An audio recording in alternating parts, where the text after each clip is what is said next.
These are the signature moments in the pursuit of a title. One team a chance to go up 3-1. The other team to even it up and regain home court advantage. It's nothing we don't know, but he definitely showed who he is tonight. You needed to have something here in the fourth, and the MVP playing very much the part. I knew what it would have looked like if we lost tonight. I didn't want to go out not swinging. When the Thunder needed him most, this special young player, the league's MVP, had them on his back. They even the series to 2 games apiece. Well, impossible to ask for more than we've gotten thus far from these NBA Finals, and what a reception in OKC last night. This is 3:30 a.m. local time. A welcome home for the Thunder after evening the series. Of course, it was Indy who set the tone, Trevor, in Game 1. The Pacers trailing by as many as 15 points in the fourth quarter before Aaron Nesmith knocks down the three. Andrew Nembhard, 3 as well. Dance! Indiana within 1, and then 7 seconds to go. Tyrese Halliburton finds that nail, knocks down the shot. Pacers win it by 1. Here's Mike Breen on the call. Final seconds, no fouls to give. Halliburton looking. Halliburton driving, pulls up, jump shot. It's good! It's good! With 0.3 of a second remaining, Tyrese Halliburton does it again! 14 points for Halliburton, including the game winner. The Pacers took a 1-0 lead. But then they are, after all, in OKC, and the Thunder weren't just going to roll over after that when they dominated Game 2. SGA to the rack. Nice little easy reverse layup. He was in a groove offensively, and the Thunder bench came to play as well. Alex Caruso with the reverse. Also with the wing 3. Second Thunder player with 20 points off the bench in the NBA Finals since James Harden didn't. But then Halliburton found a way to get back into, Wiggins found a way to get back into this one as well. SGA would close things out with a 34-point night. Thunder would win 123-107. All right, so we shift to Indiana for Game 3, and Indiana took over in the fourth quarter. Benedict Mather in the 3. He had 27 off the bench. Halliburton more assertive. Looked for his shot more down the stretch in Game 3. And then Obi Toppin cleaning things up. Halliburton, though, the story, 22 points, 9 rebounds, 11 assists. They did a better job in shutting down SGA, particularly in the fourth quarter. Indiana comes away with the 116-107 win. They took a 2-1 series lead. It's quite the opposite when Game 4 rolled around in Gainbridge Fieldhouse. Thunder were looking to bounce back, and that's exactly what SGA did specifically in the fourth quarter. Drives on Nembhard, does SGA. Easy money there. He wasn't done. Under 3 minutes left. Jalen Williams finds SGA to make the wing 3 to put the Thunder within 1. And then some space makes the mid-ranger 15 of his 35 in the fourth.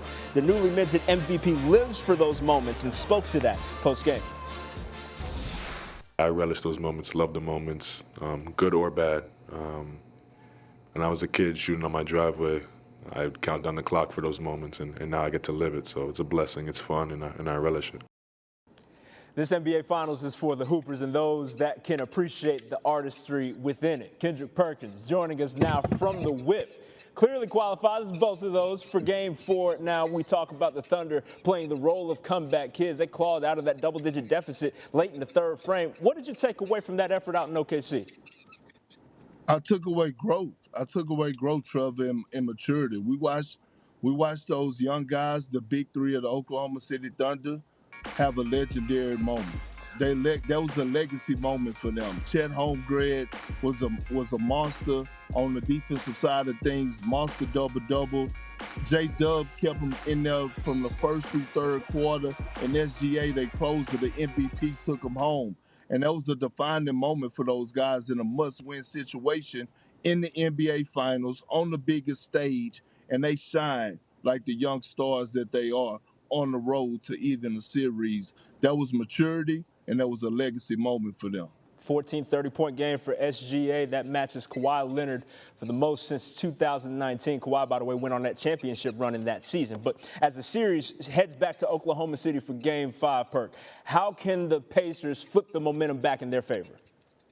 Well, they stars got to show up. Tyrese Halliburton, he talk about calling the media and fans box score watchers and think, yeah, we're going to watch the box score in Game 5. We need to see what you do, right? Like, he's been playing some consistent, good basketball over the past 2 games, but he has to have a moment.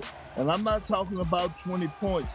I'm talking about he needs to go on the road and he needs to show up and show out and have a legendary moment and carry his team. Pascal Siakam, we know what he's going to do, right? He's an NBA champion. He's been there before. He's been there consistent. He's been consistently the best player in this postseason on the offensive end. Miles Turner, he got to show up. He was practically a no-show in Game 4 for them. So, yes, your role players, T.J. McConnell, they have to play. They have to be stars in their role. But on the road, your superstars, your franchise guys is the ones that got to take you home. Big Perk joining us from the whip, giving us knowledge anywhere, anytime. We appreciate it as always. Hey, Trev, Trev, you know what my pastor Keon say at Lighthouse Church, right? What's that? Come as you are. Come as you are. We were all accepted all the time. Thank you so very much, bro. Appreciate you, Trev. Gotta love Big Perk. Absolutely. And fresh off a 52-win regular season, the Rockets have re-upped with center Steven Adams. 3-year deal worth $39 million. Adams was set to become an unrestricted free agent this summer. He was a key piece of Houston's zone defense that wreaked havoc on the Warriors before ultimately coming up short to the Dubs in 7 games.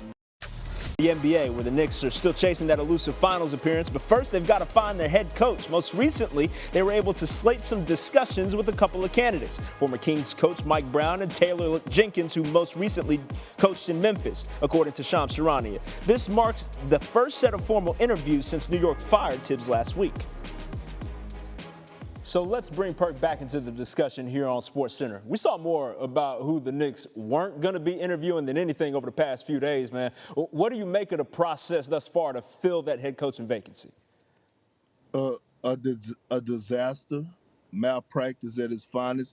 Here's the thing, right? If you're going to fire a coach of Tom Thibodeau's status, a coach that helped you make this franchise relevant again, one of the, elite coaches in the game, then you have to replace him with a championship level coach, and you should have had a plan in place. They didn't. We're sitting up here watching the Knicks search around the NBA and try to visit what other people coaches. Like, what type of stuff is that? So you're looking at it right now, and we've been praising the Knicks for, making them, the way that they going about doing things and being relevant again. They took 5 steps forwards and 10 steps backwards with this move because there's no other coach out there, in my opinion, besides Michael Malone that's available that can step in and fulfill this role, what they're trying to do, and that's ultimately bring a championship back to New York.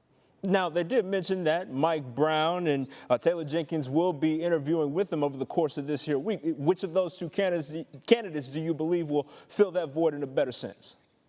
Well, I like what Taylor Jenkins did with the Grizzlies, but he's not the answer. If I had to go with somebody, it would be Mike Brown, right? Mike Brown has a lot of experience.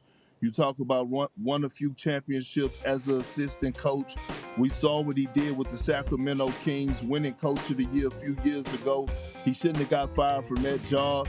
He's great with personality, and he can handle it, right? He can handle everything that comes with being the head coach of New York. The media, right? The different personalities that's in the locker room. And I believe that if they do keep Karl-Anthony Towns, depending on, if they try to go get a Kevin Durant or a Giannis Antetokounmpo, that he could bring the best out of Karl-Anthony Towns on both ends of the floor. I actually like Mike Brown because he is the best available outside of Michael Malone. Well, Mike Brown was certainly one of the impressive candidates in their eyes back in 2020 before they went with Tibbs in that instance. Perk, we appreciate it. We'll try to figure it all out as they do as well. Take care, man. Appreciate you.